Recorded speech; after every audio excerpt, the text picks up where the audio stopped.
Hello, lots to go over tonight, and eventually I want to get to the impeachment stuff, yada yada. If you look below, you'll see there are about 1 million links, so I'm just going to go through a lot of these pretty quickly.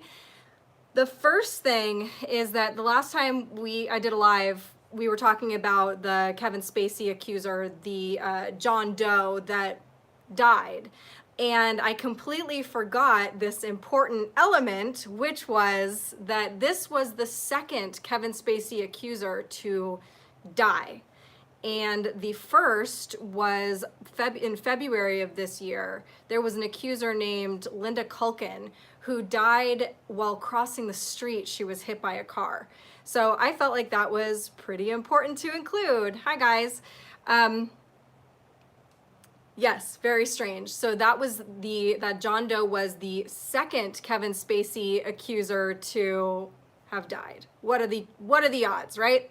So I wanted to make sure to put that. I put a link below to an article about that. There are 1 million. Most of them came out in May, strangely enough. I'm not really sure why that is, considering I believe she was hit by the car on February 25th and then died later. So I don't know how much longer until she died.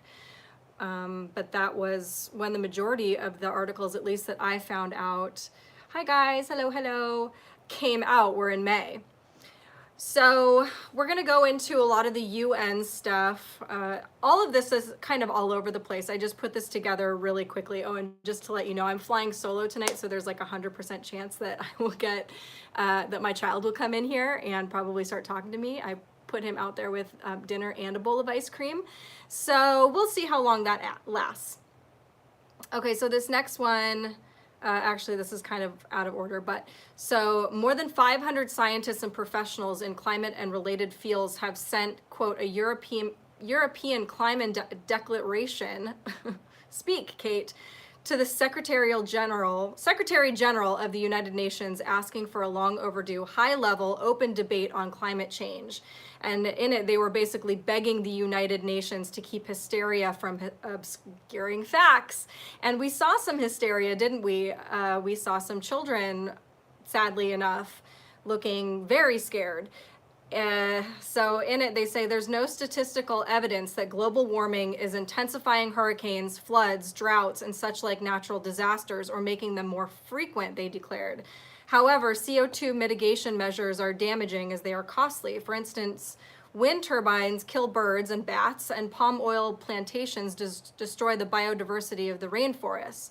There is no climate emergency, therefore there is no cause for panic or alarm. We urge you to follow climate policy based on sound science, realistic economics, and genuine concern for those harmed by costly but unnecessary attempts at mitigation, they declared. I also below put a bunch of tweets to some of the kind of greatest hits of what I found from the things that POTUS said at this United Nations, the General Assembly. So this first one, he said, quote, my administration is working with other nations to stop criminalizing homosexuality, and we stand in solidarity with the LGBTQ people who live in countries that punish, jail, or execute individuals based on sexual orientation. So there are 71 countries, I believe, that criminalize homosexuality. So to those people that say that he is not an advocate for gay people, I don't know what to tell you. We have proof to the contrary. He also blasted social media companies and censorship. This was one of my favorites. He said, quote, a free society cannot allow social media giants to silence the voices of people. A free people must never, ever be enlisted in the cause of silencing, coercing, canceling, or blacklisting their neighbors. Amen. He also addressed open border activists and human smuggling and human trafficking. He said, I have a message for those open border activists who cloak themselves in rhetoric of social justice. Your policies are not just. Your policies are cruel and evil.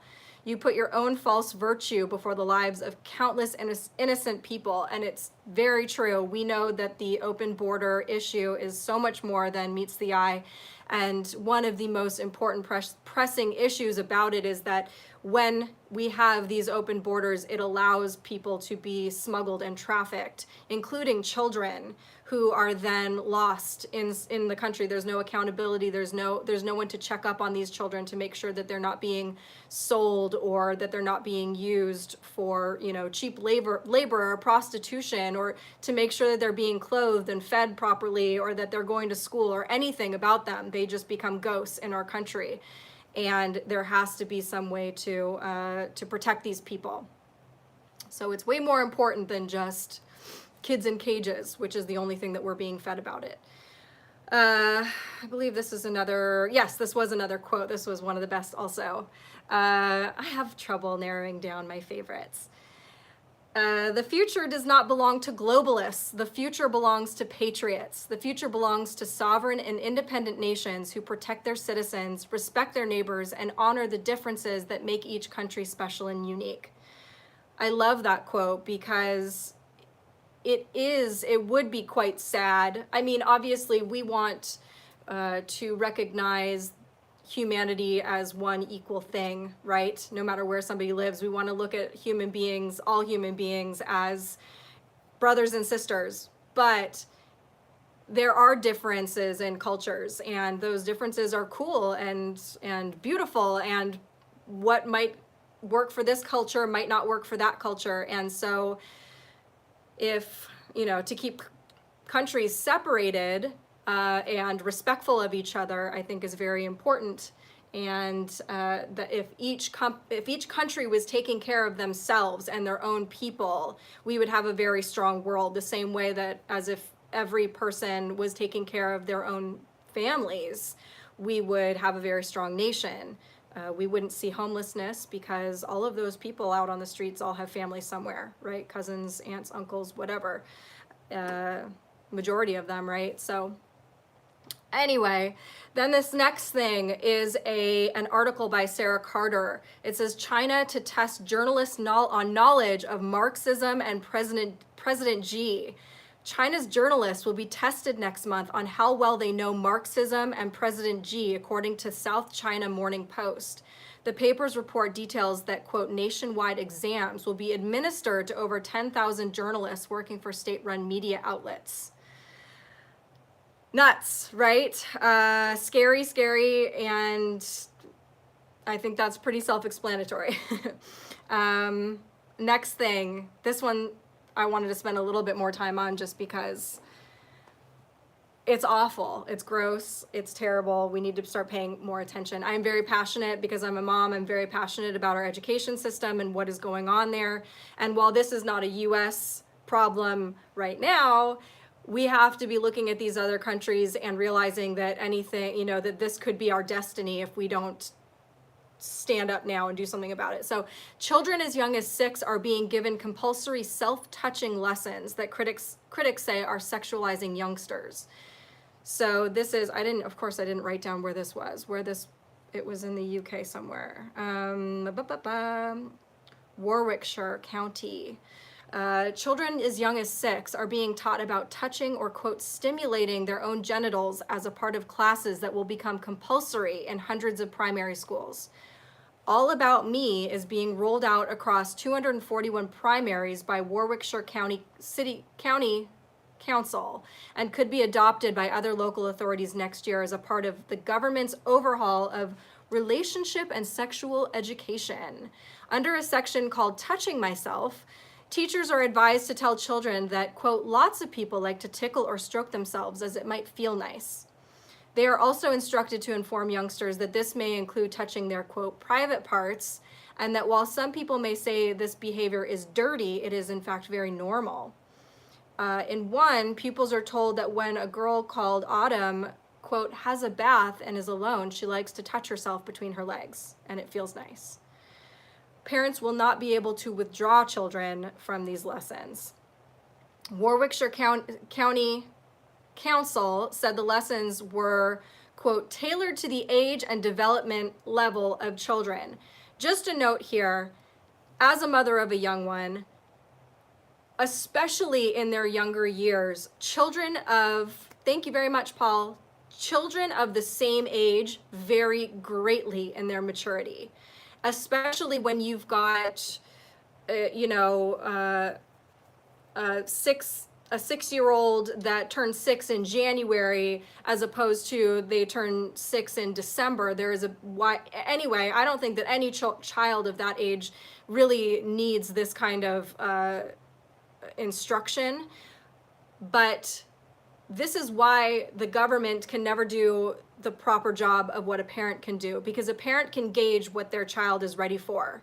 A government cannot create a one-size-fits-all blanket anything for all children that honestly could be damaging to some children that are not ready for that. And I don't think any children are really of that age are really ready for something like this. And also, I don't think even if you're ready for it, I don't think it should be the government or your school's job to teach you about these things. It should be your parents. So where was I? While some of the material may be sensitive for some, we believe it's important for children to get clear and consistent information about this important but often overlooked subject. I had no guidance on touching myself when I was a child, and I don't feel like I could have used that.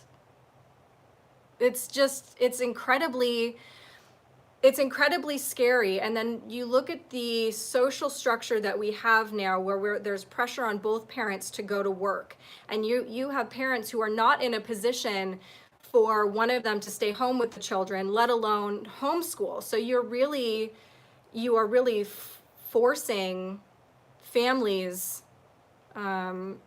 into this. They don't really have a choice. Anyway, yeah, gross. This next thing was it's a clip of Rudy Giuliani when he was on Hannity, and I just thought this was really interesting, so I added it. It's a tweet of this clip where he talks about Joe Biden's son, Hunter, negotiating with China and receiving a $1.5 billion deal. And the 3 partners of the firm, thank you, Jimmy. Again, thanks for all you do. Stay up, stay positive. Any thoughts on the whole Pelosi BS? Yeah, absolutely. We're going to get into Pelosi and the whole impeachment thing in a minute.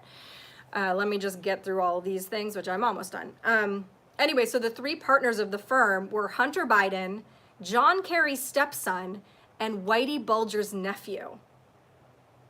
I wonder if this had anything to do with Whitey getting whacked in prison.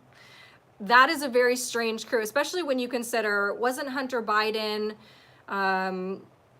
removed from the military for drug use, and didn't he return a rental car with a crack pipe in it? And he's got really no background or education in whatever they're giving him $1.5 billion to do. So it's sketchy. Then I put a link to an article that says Ukraine likely to reopen investigation of Hunter Biden company. It says several officials in Ukraine have indicated that the government is likely to reopen investigations into corruption, including the gas company that employed Hunter Biden. So you guys can read through that. Then the next couple things are just, well, actually, this one, Michigan City Clerk charged with altering ballots in 2018 midterms. It says Sharikia Hawkins was charged Monday with 6 felony counts for allegedly altering absentee ballots during the November 2018 election in her capacity as city clerk for the Detroit suburb of Southfield, Michigan. Hawkins, a 38-year-old registered Democrat, stands accused of altering 193 absentee ballots. The alleged misconduct was discovered after the Oakland County Clerk's Office noticed that 193 voter files had been changed to reflect that the voters failed to include a valid signature or return date, when all of the implicated voters had in fact included both of those things. The county clerk's office later discovered the original voter files in the trash at the election division office. The Michigan State Police then launched an investigation that resulted in Hawkins' arrest. So Hawkins, I thought this was an interesting little tidbit. Hawkins, who makes over $100,000 per year, has been placed on paid administrative leave pending the outcome of her trial. Isn't that precious? The Michigan Democratic Party honored Hawkins this year with the prestigious Dingle Levin Award and its annual legacy dinner in Detroit, and she was included in Michigan Chronicle's 40 Under 40 list in 2017. Precious. this was, next thing is very sad and also, I think, very strange. The article is below. 3 aircraft carrier sailors commit suicide in 1 week. And I thought this was interesting. There's not much below, and what they say really is that there's no obvious connection to these suicides, and we do know that unfortunately military are at a higher risk for suicide because of all the things that they go through. But 3 in 1 week from the same aircraft carrier. 3 U.S. Navy sailors assigned to the USS George H.W. Bush committed suicide last week. I believe, I didn't write this down, but I believe that made 5 or 6 suicides from the last 2 years. So that's really strange that the majority of them were all in 1 week. So I will be interested in hearing more about that if more comes out. Then we've got some Jeffrey Epstein news. The French police probe Jeffrey Epstein's Paris loft, Karen modeling agency. French authorities have announced they've searched the Paris apartment of convicted sex offender Jeffrey Epstein. The police also searched the offices of Karen Models, a modeling agency founded by Epstein associate Jean-Luc Brunel, after at least 3 victims came forward. The pressure is increasing on Prince Andrew to cooperate with authorities in the probe. The New York Post previously reported that the whereabouts of Jean-Luc Brunel are currently unknown. I'm hearing a rumor that he's dead, but that's just a rumor, and my sources, not, that connected, but they are in Europe. And that's supposedly what people are saying. But he is missing. And it is believed that he may have fled to another country to avoid being caught up in the probe. Epstein mentioned many women tied to Karen Models in his infamous Black Book, and if I'm remembering correctly, I think there might even be a reference to it in the article that I linked. There was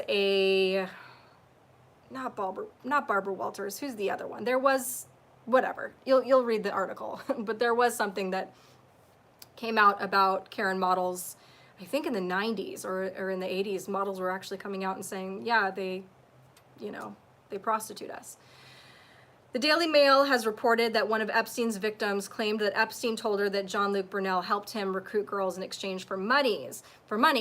Virginia Roberts Guffrey, she is like the main kind of, or the most high-profile victim of his, I would say, said that 12-year-old French triplets had been flown to Miami so that he could abuse them as a birthday present.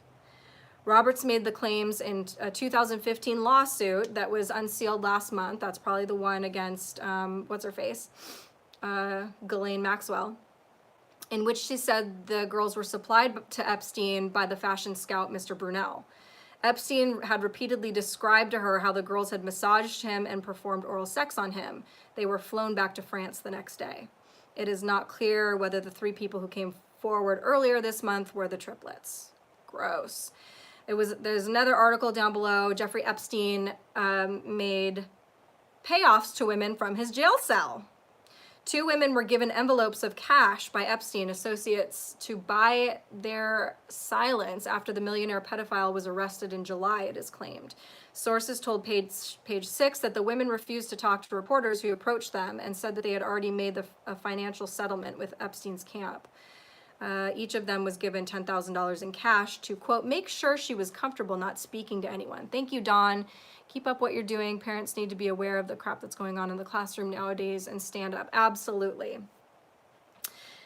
Next thing, GOP lawmaker introduces measure to remove Nadler as judiciary chairman. I just thought this was funny, so I went ahead and threw this in here. Freshman representative, Republican, Lance Gooden, introduced a resolution aimed at removing House Judiciary Committee Chairman Gerald Nadler from his role as the top Democrat on the panel responsible for handling impeachment proceedings. So we'll see what happens with that. Next thing, I wanted to make sure to start including more of these resignations. Resignations, the arrests, yada yada. So here we have federal agents raid Springfield Cicero offices of Illinois Senator Martin Sandoval. said federal agents on Tuesday raided the Springfield and Cicero offices of longtime Democratic State Senator Martin Sandoval as part of an ongoing criminal investigation, according to a source. The exact nature of the investigation was not disclosed, so we shall see.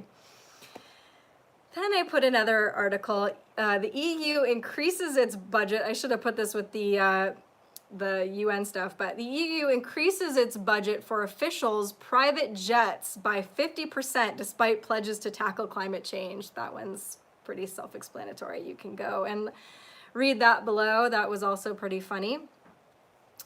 This is less funny. Survey, almost half of socialists think violence against rich is acceptable. Hi. The libertarian-leaning Cato Institute released its 2019 Welfare, Work, and Wealth National Survey on September 24th, which includes vast amount of new data shedding light on the economic views and values of Americans. Cato partnered with YouGov to conduct an online survey of 1,700 American adults. The most disturbing finding is 47% of those with strongly favorable views of socialism think, quote, citizens taking violent action against the rich is sometimes acceptable. And it isn't just fringe socialists who hold this view. The survey found that 36% of, quote, strong liberals and 35% of Americans under 30 agree that violence against the rich is sometimes justifiable. It was interesting that I saw this today because earlier today, and I didn't save it, I saw a clip of Bernie Sanders speaking from 1987, I believe, where he's talking favorably, speaking positively about poor people rising up against, quote, ugly rich people. So we know where these thoughts, at least some of them, are originating. Thanks, Bernie. This was breaking a little bit ago. FBI executes search warrant at Washington, D.C. government agency headquarters. I thought this was interesting. The FBI has reportedly executed a search warrant at the headquarters of Washington, D.C. Department of Consumer and Regulatory Affairs. The FBI has confirmed law enforcement activity at the D.C. government agency, but did not provide the reason for the activity. We shall see.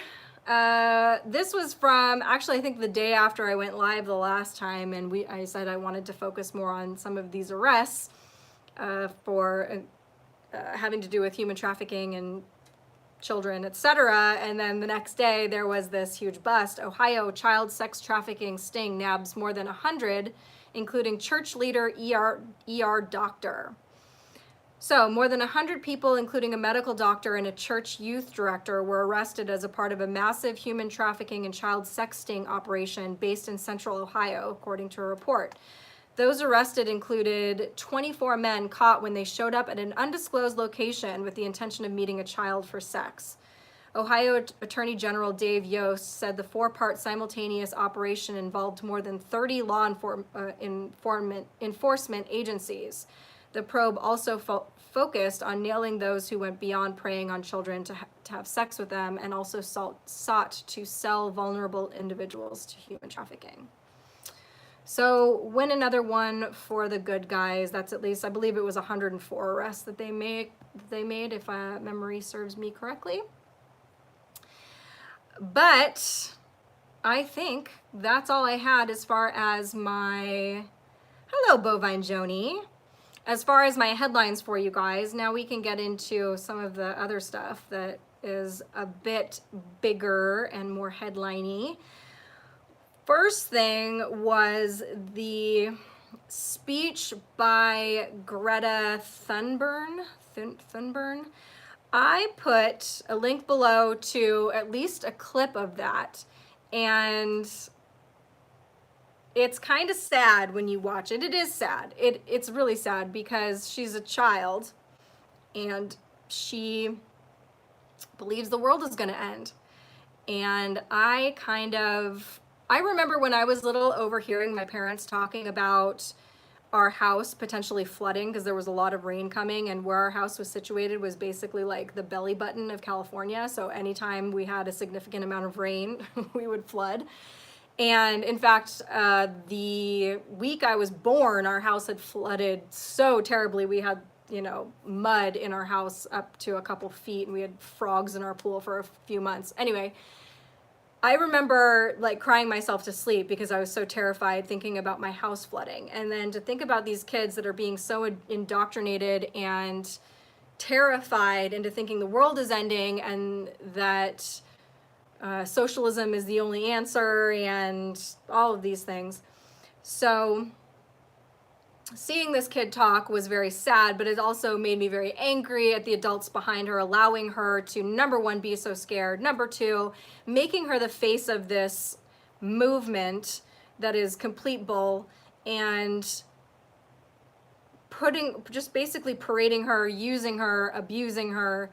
And who was it? Michael Knowles, I think that's his name, got in trouble for pointing out that she has mental illness, which her parents actually wrote a book. I think her mom wrote a book about her anxiety and depression. I saw a tweet that I have saved on my phone, I wish I could share with you guys, of Greta herself saying that she has autism. And,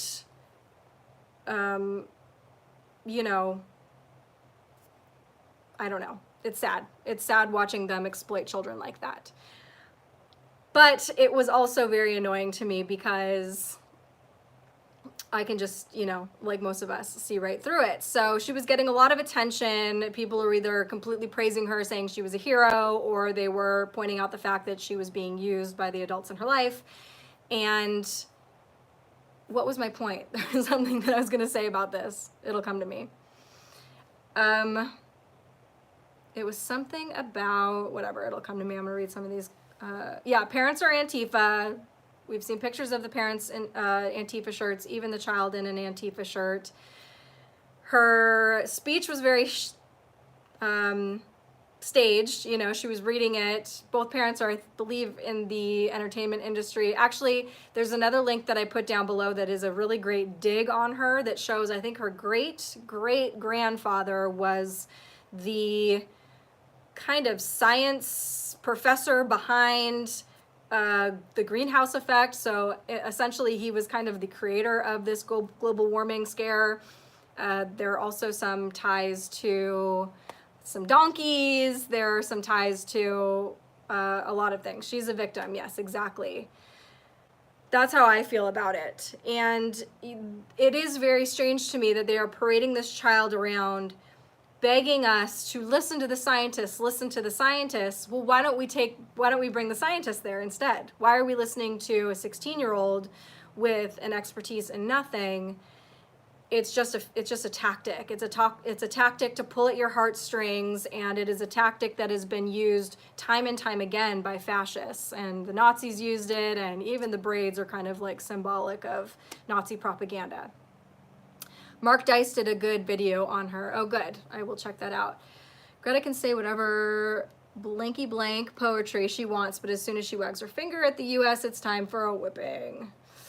Arguing with the child is going to get the right wing nowhere, just wasting time for the UN and other entities to get their ducks in a row to tax carbon.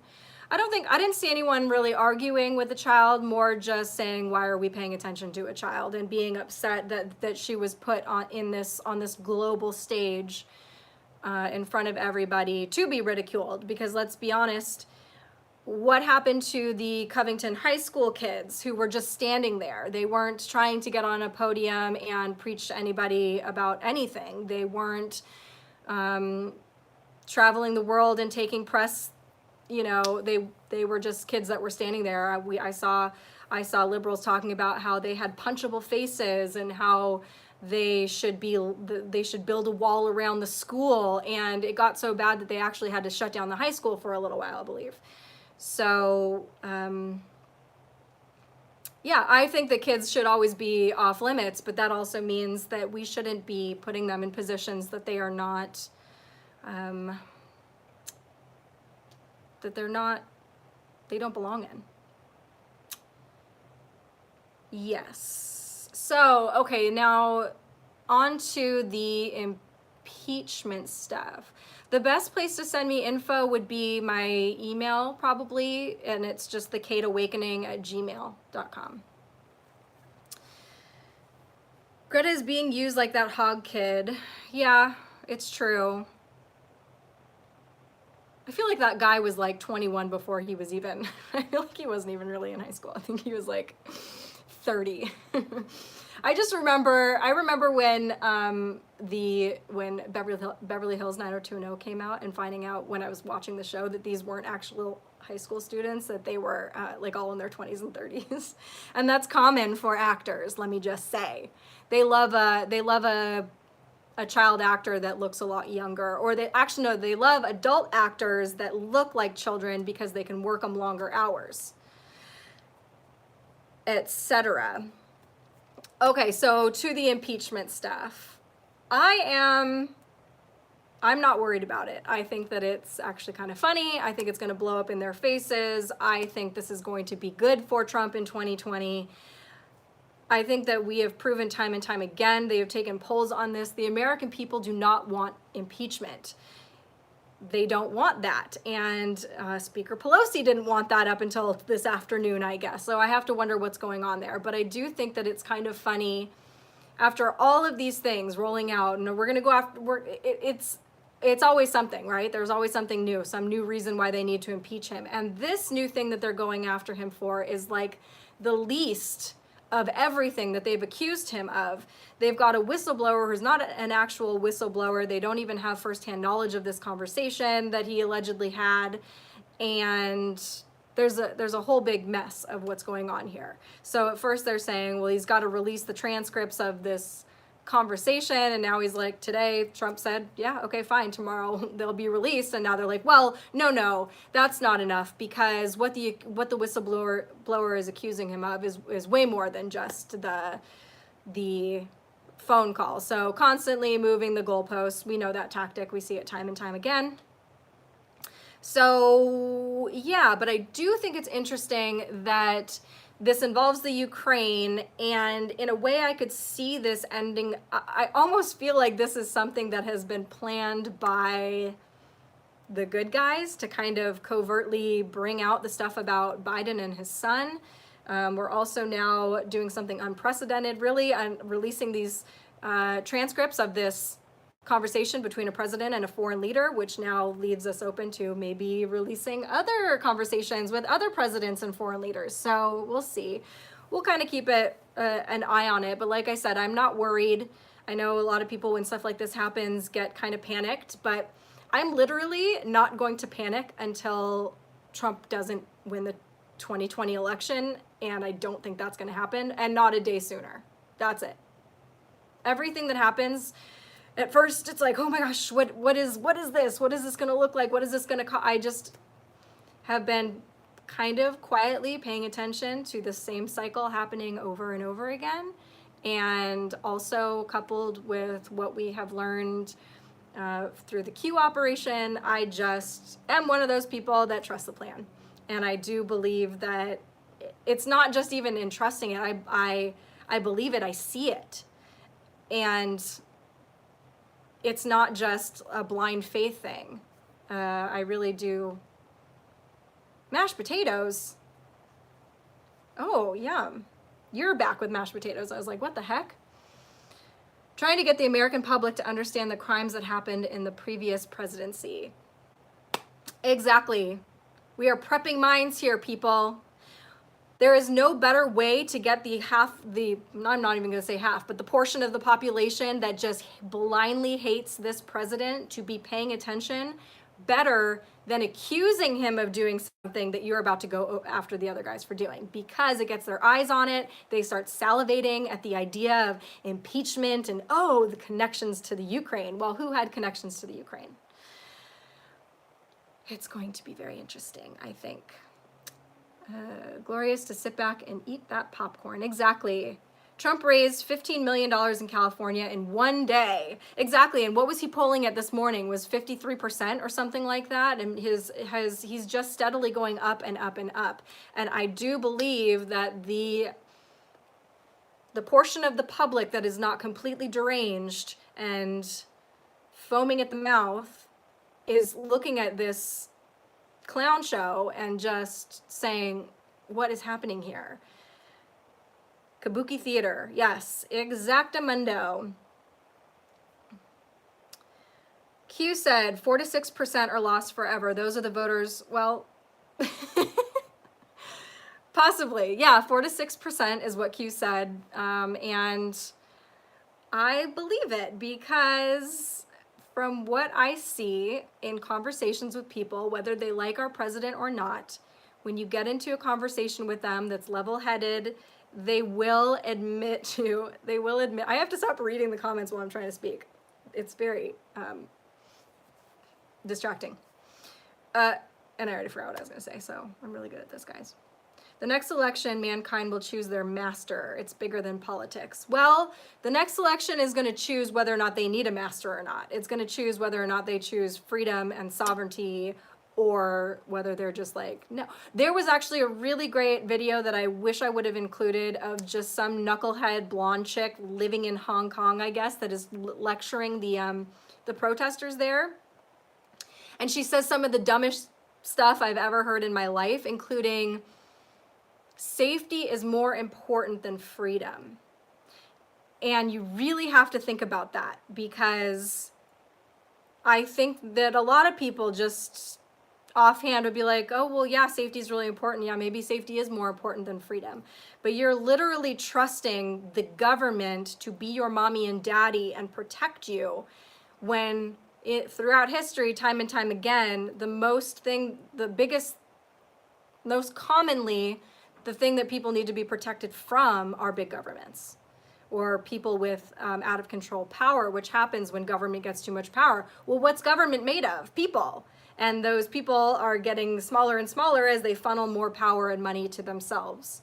So to say that, yeah, it might be the scarier option to have to fend for yourself and have freedom. Freedom is not cushy. Freedom is a little bit, there's a lot of work involved with having freedom, but we should be willing to dig in and do that work and not just be protected and taken care of, and we're going to be safe because government is our parent.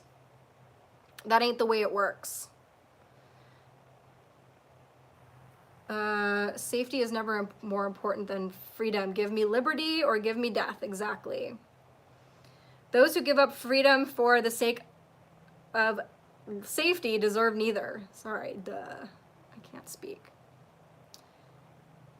Joe M. released a Dem Screech and Peach compilation. Hilarious. Oh, yeah. Actually, within minutes of Nancy Pelosi making the announcement that they were going to move forward with impeachment, inquisition or inquiry, Donald Trump released a compilation video of all of the Dems talking about impeachment, impeachment, impeachment. It's basically their only focus. They're not getting anything done. They're not making any strides in any positive way. All they are focused on is getting rid of this president. And it makes sense because they are in big, big trouble. But it was interesting because it was within minutes of Speaker Pelosi making that announcement. It's like they had this ready to go, which makes it seem even more like they took the bait, that this was something that the Trump campaign was waiting to happen. They wanted this to happen. And it is true. It is just going to strengthen his base. It's going to strengthen other people that are still kind of on the fence going into 2020. They're going to see these people, especially if this whole thing fizzles out, and I believe it will. This whistleblower, whoever it is, doesn't have anything. They don't have anything. They're going to release the transcripts tomorrow. We will see. Then they'll say, oh, no, it's not about this. It's not about this phone call. It's going to be about whatever. Whatever it is, they've already admitted that this whistleblower does not have firsthand knowledge of any of it. That does not make a whistleblower, in my opinion. But yeah, they are panicking. And they're panicking. There's no better way to put it. Thank you, Paul.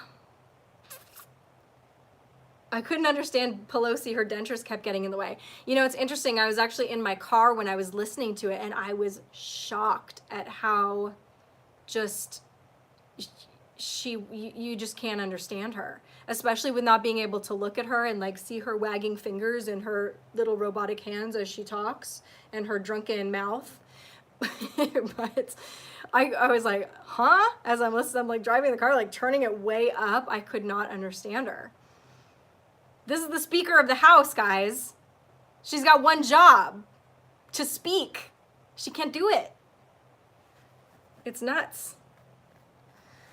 We have been patiently waiting for the hammer to fall all dang year. Patience, okay. Trust the plan. Breathe. Yeah, I know. It gets harder and harder. Well, I don't think so, actually. It doesn't get harder and harder. For me, it's getting easier and easier because I am seeing the plan come to fruition. I am watching evidence of everything Q told us coming to us in real life over and over again, and I do feel like it's exciting to me. I'm not worried. Where did that comment go? How can you be a whistleblower without firsthand knowledge? LOL. I know, right? She's a drunk. She's malfunctioning. Yes. All of these things could be true. She's a malfunctioning clone. She's sniffing glue. Who knows? But she is not very articulate. Whose whistle is he blowing? Yes. He has no firsthand knowledge. Never blow another man's whistle. Hi, Anthony. Love how Trump feigns ignorance to the press. I just love him. I love how he does a lot of things.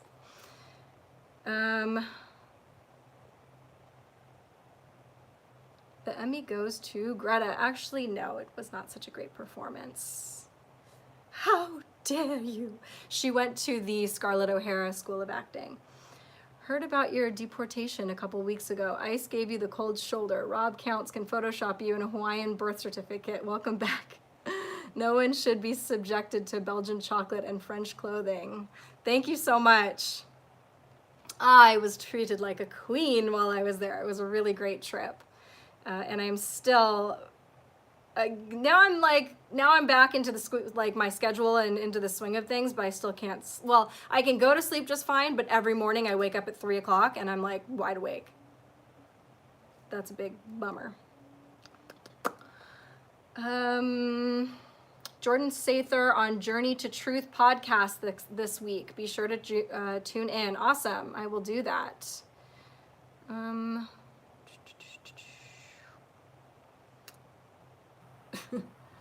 Proof 5G is bad for you. I don't know what that means. I believe that's really all I had for you guys, unless you guys have any questions or any topics that you think that I missed.